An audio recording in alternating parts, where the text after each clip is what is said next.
बिस्मिल्लाहिर्रहमानिर्रहीम। आज हम एक करंट अफेयर के topic dinghy virus, dinghy fever, जिसका अभी पाकिस्तान और इंडिया में पीक सीजन था, अक्टूबर और मिड ऑफ नवंबर तक। इस पे हम काफ़ी डिस्कशन कर चुके हैं कि डेंगी क्या है, डेंगी फीवर क्या है, इसकी कौन सी टाइप्स होती हैं, इसकी क्या साइन एंड सिम्टम्स होती हैं। आज हम इसके एक इम्पॉर्टेंट एस्पेक्ट्स को डिस्कस करेंगे, और वो इम्पॉर्टेंट एस्पेक्ट्स ये है कि why platelets drop in dengue. Dengue में प्लेटलेट्स क्यों ड्रॉप होते हैं? आ, हर बंदा ये कह रहा होता है जी कि डेंगी में प्लेटलेट्स कम हो जाते हैं, प्लेटलेट्स कम हो जाते हैं। तो आज हम उस मैकेनिज्म को देखते हैं, उन उस प्रोसेस को देखते हैं, पैथोफिजियोलॉजी को डिस्कस करेंगे कि why why platelets drop in dengue. Dengue में प्लेटलेट्स क्यों ड्रॉप हो जाते हैं? आज का ये टॉपिक हमारा इस मैकेनिज्म को एक्सप्लेन करेगा। इसमें मैं आपके साथ एक प्रेजेंटेशन शेयर करूंगा।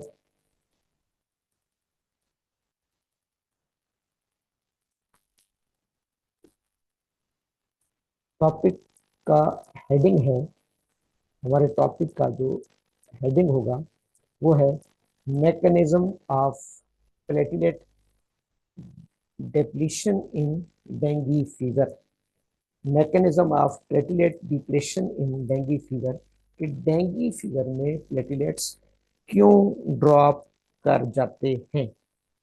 सबसे पहले हम उन पैरामीटर्स को, उन पॉइंट्स को डिस्कस करते हैं कि डेंगी फीवर में प्लेटलेट काउंट डिक्रीज किन किन मैकेनिज्म की बुनियाद पर होते हैं, किन किन मैकेनिज्म की वजह से प्लेटलेट्स ड्रॉप कर जाते हैं। डॉक्टर साहबान, इसमें 5 इंपॉर्टेंट रीजंस होते हैं, 5 मैकेनिज्म्स हो रहे होते हैं, या in other words dinghy virus, dinghy virus 5 मुख्तलिफ तरीकों से प्लेटलेट्स को हिट कर रहा होता है, प्लेटलेट्स की डिप्लेशन कर रहा होता है। इसमें पहला पॉइंट है bone marrow suppression. Bone marrow सुप्रेशन, इसको हम आगे जाके डिटेल से डिस्कस करते हैं कि एक तो डेंगी वायरस क्या करता है कि बोन मैरो की सुप्रेशन करता है, और bone marrow is the main pool, main bank है जहां से हमारे प्लेटलेट्स, बल्कि तमाम ब्लड सेल बोन मैरो से ही प्रोड्यूस हो रहे होते हैं, स्टेम सेल से। दूसरा मैकेनिज्म है immune mediated destruction. Immune mediated destruction, हमारा इम्यून सिस्टम, हमारी एंटीबॉडीज जो डेंगी वायरस के खिलाफ बनती हैं, वो भी प्लेटलेट्स को हिट कर रही होती हैं। और तीसरा है इंक्रीज्ड कंजम्पशन। प्लेटलेट्स की प्लेटलेट्स की कंजम्पशन बढ़ जाती है, प्लेटलेट्स की डिमांड बढ़ जाती है, प्लेटलेट्स का इस्तेमाल बढ़ जाता है। चौथा है डायरेक्ट इन्फेक्शन। डायरेक्ट इन्फेक्शन से मुराद बोन मैरो में जो प्लेटलेट्स को बनाने वाले मेजर सेल्स होते हैं, मेगाकैरियोसाइट्स, उनकी भी डायरेक्ट उनको डेंगू हिट करके इन्फेक्टेड कर रहा होता है। और आखिरी पॉइंट है कैपिलरी लीकेज। एक वर्स सिचुएशन में बॉडी की कैपिलरी से प्लाज्मा लीक आउट करके इंटरस्टिशियल स्पेसिस में आना शुरू हो जाता है। तो अब हम पहले पॉइंट को अगर देखें, पहला पॉइंट है bone marrow suppression. Bone marrow सुप्रेशन यानी जो जो मेन हाउस है, house of the blood cells, bone marrow house जिसे कहते हैं, जहां से हमारे तमाम ब्लड सेल्स प्रोड्यूस होते हैं, आरबीसीज, डब्ल्यूबीसीज, प्लेटलेट्स। तो dinghy virus infects, dinghy virus infects and suppresses the bone marrow, reducing platelet production। Bone marrow को इन्फेक्ट करके सुप्रेस कर देता है, और जिससे हमारे प्लेटलेट्स डाउन हो जाते हैं। आपने देखा होगा कि डेंगी के पेशेंट में दो ब्लड सेल्स ड्रॉप करते हैं। प्लेटलेट्स तो बहुत ज्यादा ड्रॉप करते हैं, लेकिन लीकोसाइट्स भी ड्रॉप करते हैं, डब्ल्यूबीसीज भी ड्रॉप करते हैं, नॉर्मल से कम हो जाते हैं, मसलन लेस देन 5000 और 4000। तो ये दोनों सेल्स ड्रॉप करते हैं, जबकि आरबीसीज इतने ड्रॉप नहीं करते। उसकी क्या वजह है, हम नीचे डिस्कस कर रहे हैं कि the dengue virus directly infects the bone marrow cells, impairing platelet production by causing temporary marrow failure, causing temporary marrow failure, यानी बोन मैरो को इन्फेक्ट करके उसको आर्जी तौर पर फेल कर देता है डेंगू वायरस कि वो ब्लड सेल्स की प्रोडक्शन करें, बिलखुसूस प्लेटलेट्स की। अब क्वेश्चन होता है कि RBCs are not significantly decreased because the virus primarily targets bone marrow cells involved in platelets and WBC production। एक बात तो ये है कि जो डेंगू वायरस है, हमें पता है कि बोन मैरो के स्टेम सेल्स की आगे जब डिवीजन होती है, जैसे मेगाकैरोसाइट्स या कुछ दूसरे साइट्स हैं, प्रोजेनिटर सेल, उनसे वो बोन मैरो की वो सेल्स बोन मैरो के वो सेल्स जो प्लेटलेट्स और डब्ल्यूबीसीज को प्रोड्यूस करने के जिम्मेदार होते हैं, वो ज्यादा मुतासर होते हैं, उनको ज्यादा इफेक्ट करता है डेंगू वायरस बनिस्बत उन सेल्स के जिनसे जो एरेथ्रोपोइसिस कर रहे होते हैं या जो जिनसे आरबीसीज बनते हैं। यानी दो प्रोसेस, लिकोपोइसिस और थ्रोम्बोपोइसिस, ये दो प्रोसेस ज्यादा मुतासर होते हैं रिलेटिवली एरेथ्रोपोइसिस के। और दूसरी बात यह है कि चूंकि आरबीसी का लाइफ स्पैन थोड़ा लॉन्ग होता है, 90 टू 120 डेज, 3 से 4 महीने, 90 टू 120 डेज आरबीसी का लाइफ स्पैन है, और प्लेटलेट्स और ल्यूकोसाइट्स का very very short life span होता है, विद इन डेज। इसलिए भी आरबीसी सर्वाइव कर जाते हैं, क्योंकि वो अगर बोन मैरो की प्रोडक्शन कम भी हो जाए तो चूंकि जो ऑलरेडी पेरिफेरी में मौजूद होते हैं, हमारे सर्कुलेशन में होते हैं, उनकी लाइफ चूंकि 2 3 4 महीने होती है, उनके काउंट इतने कम नहीं होते, जबकि प्लेटलेट्स और लीकोसाइट्स बहुत ज्यादा मुतासर होते हैं, बिलखुसूस प्लेटलेट्स। तो पहला पहला मैकेनिज्म ये है कि बोन मैरो को डेंगू वायरस का टॉक्सिन सुप्रेस कर देता है, इन्फेक्ट कर देता है। अब दूसरा एस्पेक्ट क्या है इसके साथ, दूसरा प्रॉब्लम क्या हो रहा होता है कि प्लेटलेट्स पर दूसरा अटैक कहां से हो रहा है, immune mediated destruction. immune mediated destruction, the immune system produces antibodies।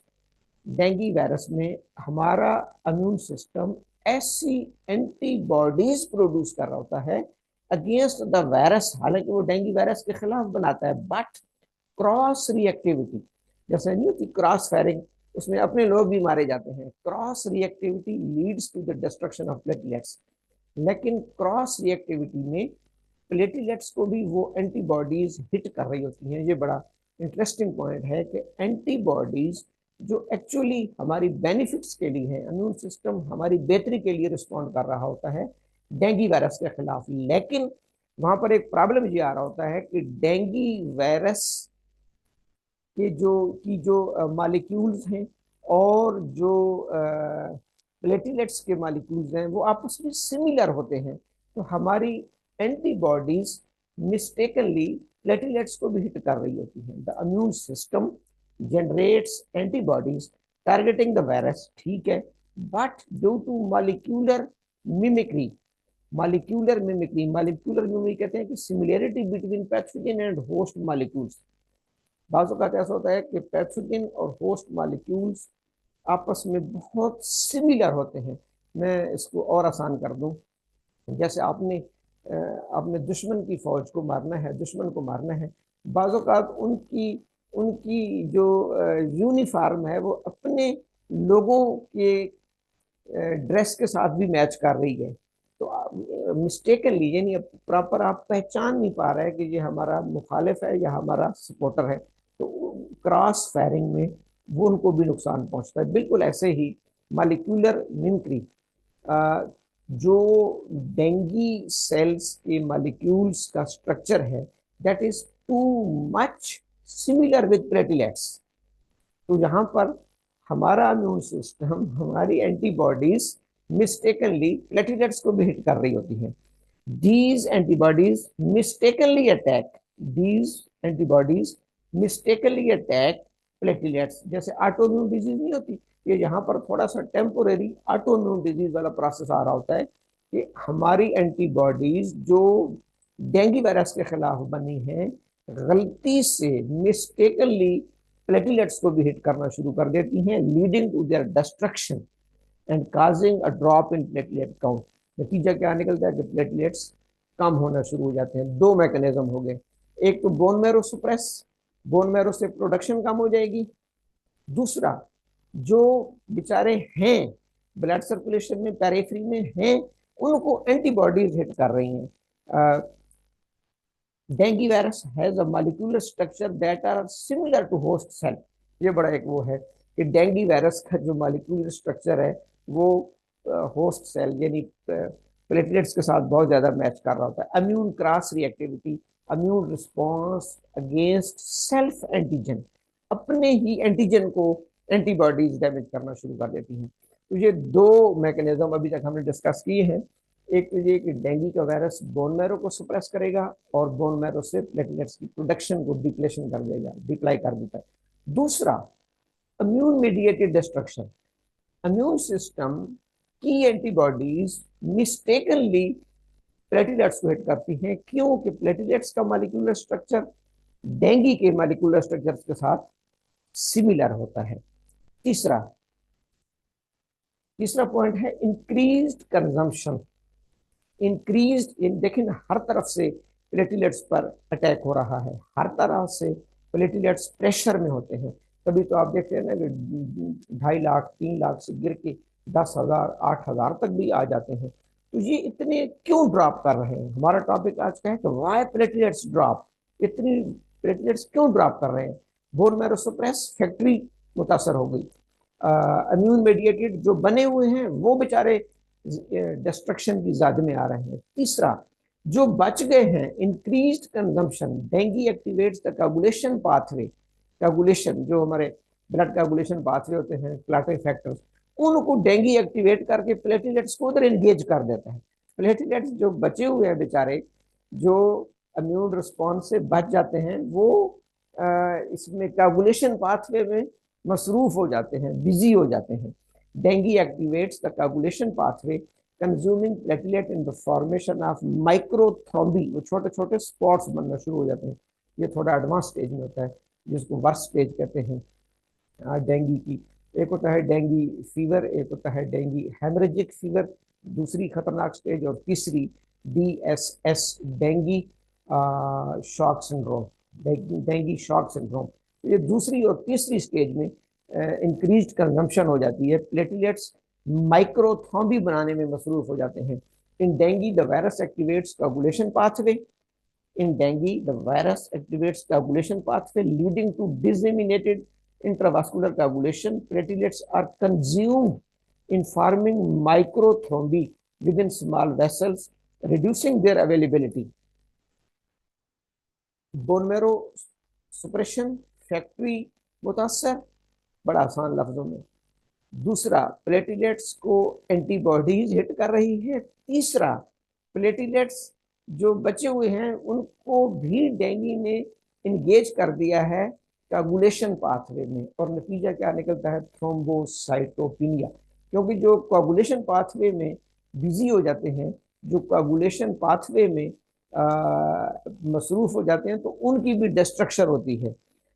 Endothelial dysfunction, increased vascular permeability, activation of coagulation factor 8 and 10, formation of microthrombi, severe bleeding।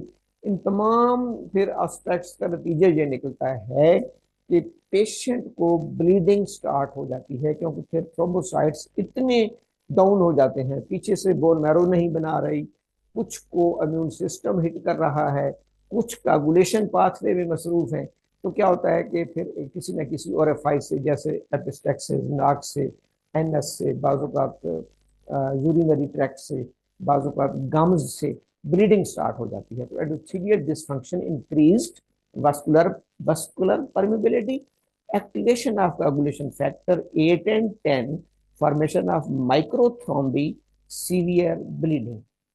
तो अब हमने तीन मैकेनिज्म डिस्कस कर लिए। Bone marrow suppression, bone marrow house यानी प्लेटलेट्स को बनाने वाली फैक्ट्री मुतासर, दूसरी दूसरी जो है वो immune system, auto immune disease वाले सूरत हाल, इम्यून सिस्टम हिट करता है। तीसरा तीसरा जो होता है कि इंक्रीज्ड कंजम्पशन, डेंगी प्लेटलेट्स को कोagulation पाथवे में मसरूफ कर देता है। चौथा aspect, direct infection of mega karyocyte, mega karyocyte. अच्छा, हमारे बोन मेरो में बड़े एक सीक्वेंस के साथ प्रोसेस हो रहा होता है। जो भी ब्लड सेल्स हैं वो कम से कम 5-6 स्टेप्स से गुजर कर मिच्योर सेल्स बनते हैं, वो एक अलग टॉपिक है। स्टेम सेल्स, फिर प्रोजेनिटर सेल्स, फिर मेगा कैरोसाइट। मेन जो प्लेटलेट्स की ब्रांच है, या इन अदर वर्ड जो प्लेटलेट्स के आबाव अजदाद हैं जिनसे प्लेटलेट्स ने मिच्योर होना है, वो कहलाते हैं मेगा कैरियोसाइट। तो डेंगी एक तो बोन मैरो को अटैक करके ओवरऑल बोन मैरो को सप्रेस कर रहा था, जिसकी वजह से ल्यूकोसाइट्स भी डिप्रेस हो गए थे। मैंने कहा ना डब्ल्यूबीसी भी कम होते हैं, लेकिन dinghy virus specially bone marrow में मेगाकैरोसाइट्स को डायरेक्ट इन्फेक्ट कर रहा होता है।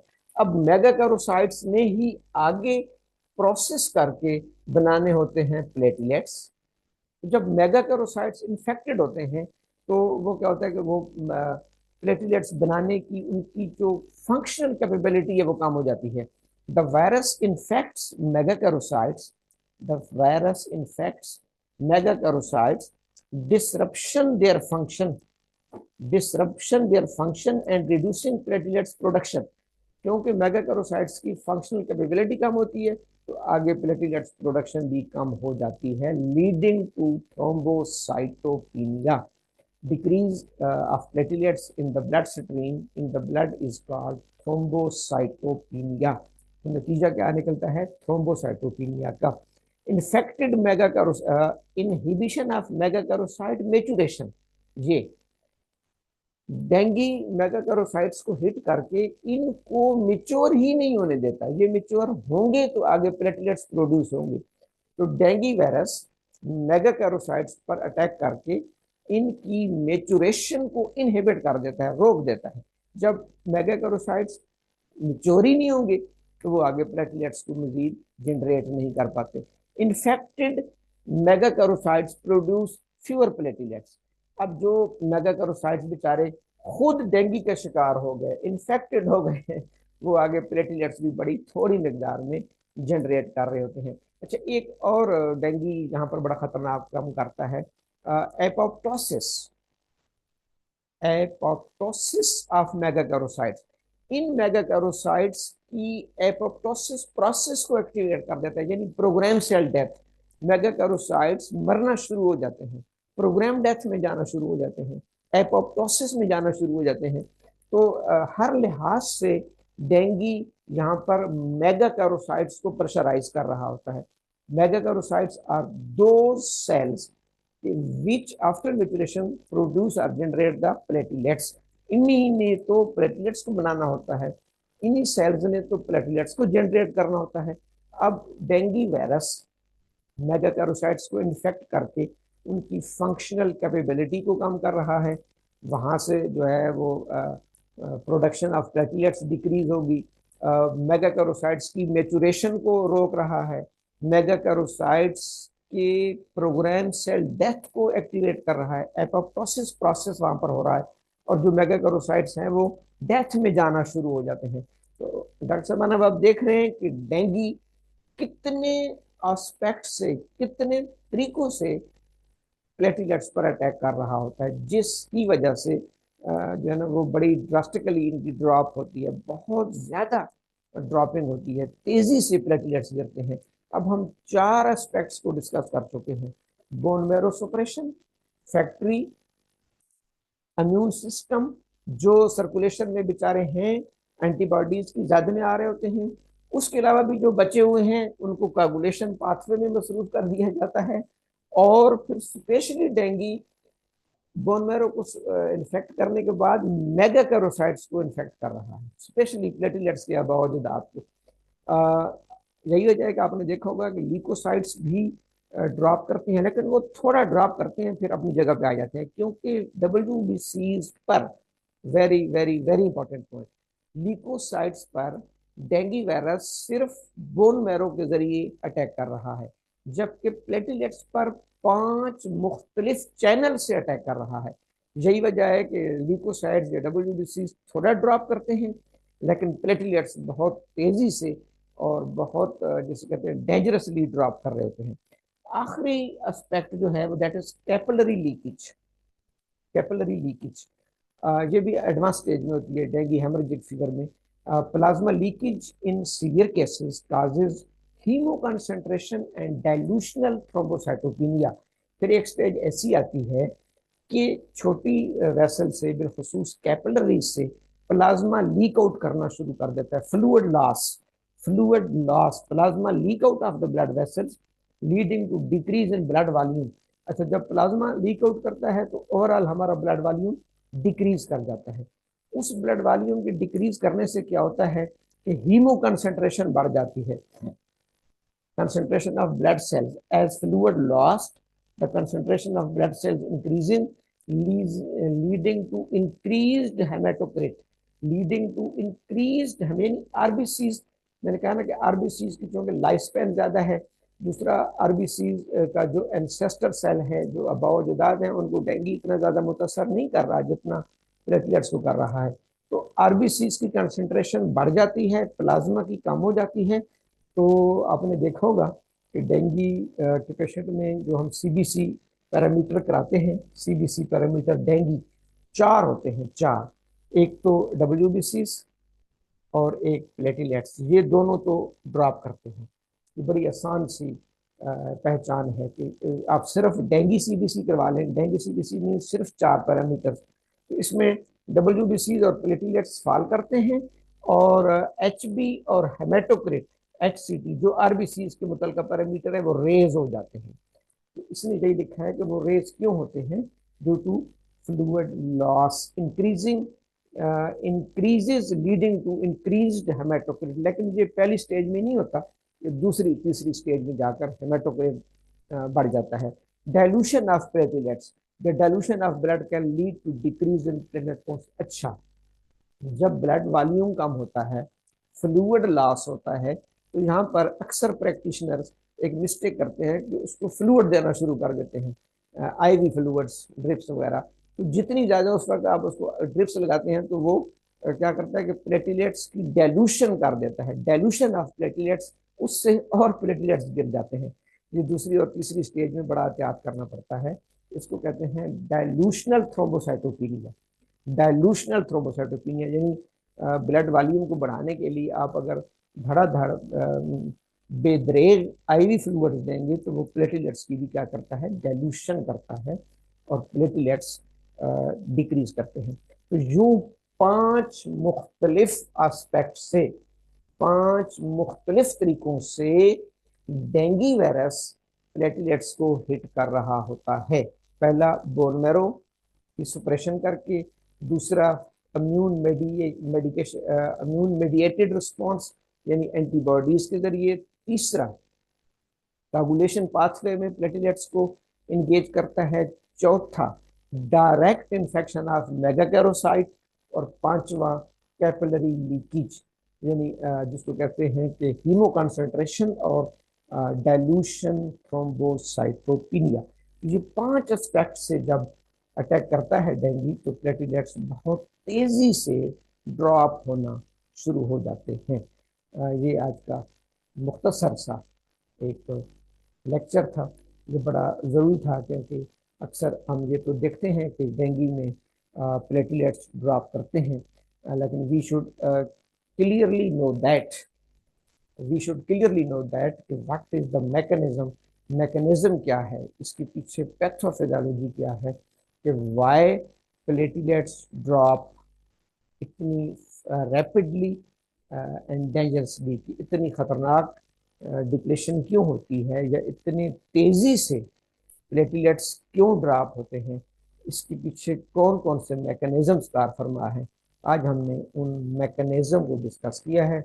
Bone marrow suppressions, immunity, autoimmune, temporary autoimmune या इम्यून मेडिएशंस, और उसके बाद हमने पढ़ा मेगाकैरोसाइट इन्फेक्शंस, इसके साथ काबुलेशन पाथवे, और आखिरी कैपिलरी लीकेज। Thank you, वस्सलाम।